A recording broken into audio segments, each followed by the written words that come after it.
Sur les situations professionnelles vécues, nous étions quand même relativement désemparés, comme toutes les équipes Axe en la matière. C'est-à-dire qu'on était confrontés à la difficulté des jeunes qui nous disaient je décris, je raconte ce que je fais, mais c'est pas très intéressant au final, c'est descriptif. Et on était confrontés à cette difficulté en ce sens où on n'arrivait pas à les faire exprimer réellement ce qu'ils avaient vécu et comment ils pouvaient le présenter dans un contexte et en faire une analyse critique.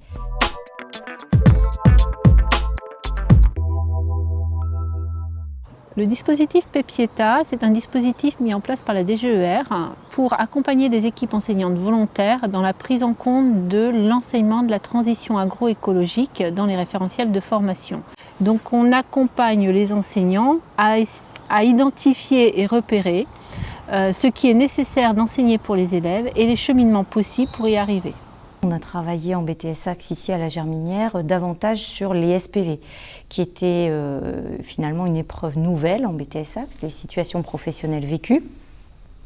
Et on ne savait pas trop par quel bout attaquer la falaise. C'était l'occasion pour nous de nous fédérer, d'avoir un esprit de formation commun sur une nouvelle épreuve. Et je pense que ça a permis effectivement de faire émerger aussi notre finalité de formation.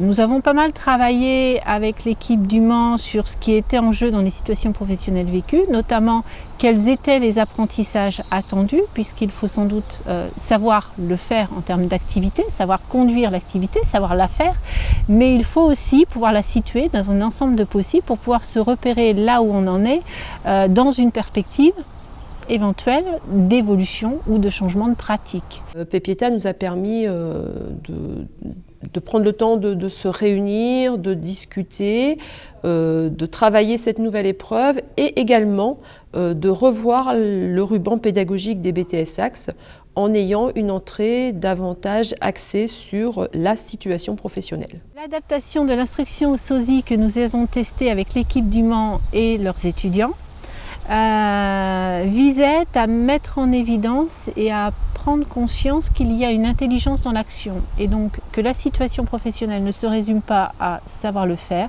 mais qu'on va tenter via un questionnement travaillé au sein de l'instruction au SOSI à mettre en évidence la relation entre contexte, les buts poursuivis et la situation et que quelque part la pratique est un compromis qui vise à atteindre des buts dans un certain contexte et en fonction d'une situation donnée.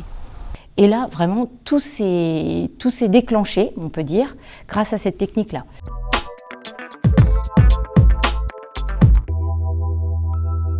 Alors l'instruction au SOSI, c'est on pose des questions à un collègue, on essaye de le remplacer avec la tâche qu'il a fait au maximum en posant les bonnes questions pour prendre sa place dans une activité n'importe laquelle.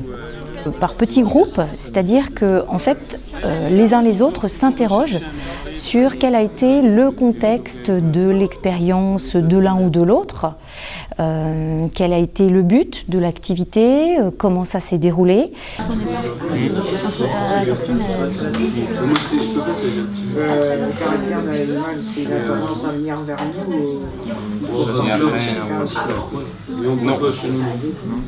Et après, c'est... Mais bon, ce qui est marqué, donc, quand on a fait le commentaire de gestion, c'est que j'en ai fait plusieurs des commentaires de gestion et donc c'était marqué à chaque début de commentaire que l'année 2016 était une année exceptionnelle. J'ai trié, on a vendu. Et en fait, la pression là, pour vendre aussi, ça je l'ai pas dit. La pression, c'est de dire je te le mets pas, quoi, le veau. C'est que je te l'enlève celui-là. C'est pas grave, tu veux pas me l'acheter tant, c'est pas grave, je vais retourner avec. On pose des questions à l'autre sur son vécu, ce qu'il a vu sur la SPV qu'il veut faire, l'analyse aussi, et puis le lien avec son projet professionnel.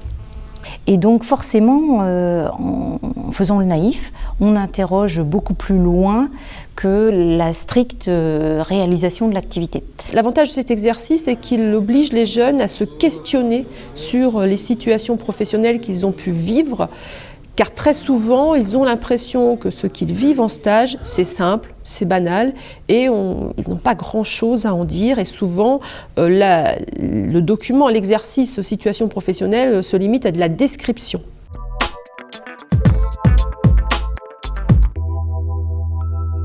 Quand on est interviewé, ça nous permet vraiment d'avoir des questions qu'on ne se poserait pas forcément pour nous. Comme j'ai vécu la situation, elles sont tellement évidentes que je n'ai pas besoin de les dire. Mais le souci, c'est qu'elles ne sont pas évidentes pour tout le monde, en fait. Et c'est ça qu'on se rend compte. Parce que des fois, on se pose pas, on n'a pas toujours les questions qui nous passent par la tête. C'est bien qu'on ait un avis extérieur, quoi. Il y a plein de petits détails qu'on n'aurait peut-être pas, on ne saurait pas exprimer dessus, parce que ça nous permet tellement simple de savoir ça, qu'eux, ils vont chercher à nous poser des questions, et après on se dit, oui, c'est important, quoi. Parce que c'est vrai, faire sa SPV chacun de son côté, pour moi, ça donne rien. Il faut en parler avec les autres, et c'est là qu'on voit on aboutit à des choses plus concrètes que si on était tout seul, quoi. Et je pense qu'on analyse plus quand on parle avec d'autres que tout seul, à écrire et à rédiger notre SPV. Et donc le fait de s'interroger entre eux, de jouer l'exercice, de faire l'exercice instruction au sosie, permet de leur montrer que finalement ils ont vécu plein de choses, qu'il y a plein de questions à se poser autour de la situation professionnelle ou des situations professionnelles qu'ils ont pu vivre. Cette mise en situation pédagogique, finalement, permet de travailler avec les étudiants la diversité des expériences vécues, celles qu'ils auront vécues pendant leur période de stage, de comparer ces expériences entre elles pour regarder ce qui est différent, ce qui est similaire, ce qui relève de telle manière de penser l'agriculture, voilà, en fonction d'une diversité de possibles, et puis de les analyser, et en particulier au regard de la transition agroécologique ou des principes de l'agroécologie qui sont nécessaires pour penser dans une perspective de durabilité. Et c'est vrai que quand il n'y a pas une réflexion, quand il n'y a que des apports descendants par les enseignants dans tel ou tel domaine, finalement, les étudiants restent assez hermétiques à la notion de durabilité. C'est trop abstrait, ils font un rejet, ils restent sur des a priori. Finalement, les amener, les sensibiliser progressivement à la réflexion permet de les ouvrir et de franchir un peu des obstacles de représentation, tout simplement. Lorsque l'élève ou l'étudiant est invité à expliciter sa pratique, c'est déjà une prise de conscience sur ce qu'il fait et pourquoi il le fait comme ça. En tout cas, il essaie d'expliciter, de comprendre quel était le raisonnement qu'il a mobilisé dans l'activité. Alors la mobilisation de cette technique, effectivement, permet aux jeunes de prendre un petit peu de hauteur, parce qu'effectivement, elle chemine dans une progression où on les amène à réfléchir également dans d'autres modules. Il y a eu donc le module le mille volailles juste avant. On continue aussi, nous, dans nos disciplines, à construire des outils qui permettent aux jeunes systématiquement de prendre un petit peu de recul par rapport à ce qu'ils apprennent. C'est aussi un exercice pour mieux analyser les choses. C'est vrai que là, on est au début des rédactions de SPV, donc c'est encore un petit peu compliqué pour nous. Mais justement, je pense que c'est l'analyse qui nous manque et ça permet d'analyser plus en profondeur, je pense, les situations professionnelles vécues. Parce qu'on est en BTS, il y a besoin aussi d'analyse. On ne peut pas rester sur du descriptif tout le temps. C'est vrai que ça a été tout de suite très parlant pour les jeunes et même certains ont eu un peu une révélation en classe, c'est magique, quand ils nous disent « Ah bah oui, je vais pouvoir valoriser cette expérience-là ». Ça, je trouve que c'est... On se dit « Bon, là, on a réussi, là ».